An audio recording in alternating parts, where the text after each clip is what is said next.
Bharat England দ্বিতীয় test শুরু হতে চলেছে 2 জুলাই বার্মিংহামের এজবাস্টন ক্রিকেট স্টেডিয়ামে। প্রথম টেস্টে হারের পর জয়ের লক্ষ্যেই মাঠে নামবে টিম ইন্ডিয়া।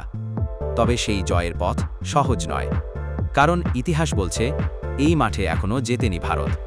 তাই রেকর্ড বদলে দেওয়ার চ্যালেঞ্জ নিয়েই নামতে চলেছে শুভমান গিলের নেতৃত্ববাদী ভারতীয় দল।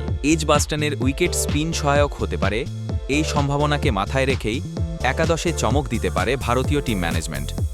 প্রথম টেস্টে একমাত্র স্পিনার হিসেবে ছিলেন রবীন্দ্র জাদেজা, যদিও তিনি বিশেষ প্রভাব ফেলতে পারেননি। দ্বিতীয় টেস্টে তাই তার সঙ্গী হতে পারেন চায়নাম্যান কুলদীপ যাদব। স্পিনের জোড়া আক্রমণে ইংরেজ ব্যাটিং লাইন আপকে কুপোকাত করার ছক তৈরি হচ্ছে। ইংল্যান্ডের বিরুদ্ধে কুলদীপের রেকর্ড যথেষ্ট আশাব্যঞ্জক। এখনও পর্যন্ত ইংল্যান্ডের বিরুদ্ধে 6টি টেস্টে 21টি উইকেট নিয়েছেন তিনি।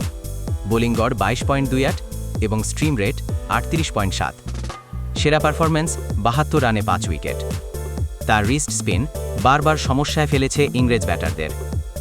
অনেক প্রাক্তন ক্রিকেটার কুলদীপকে দ্বিতীয় টেস্টের প্রথম একাদশে অন্তর্ভুক্ত করার পক্ষেই মত দিয়েছেন। যদিও একাদশ বাছাইয়ে টিম ম্যানেজমেন্টকে ভাবতে হচ্ছে ভারসাম্যের কথাও।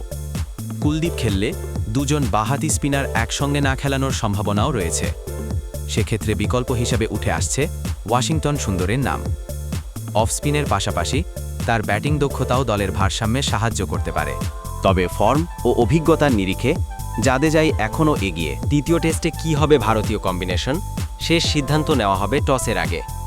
তবে একাধিক সূত্র বলছে এজবাস্টনে নতুন ইতিহাস গড়তে স্পিনে বাজি খেলতে চলেছে টিম ইন্ডিয়া।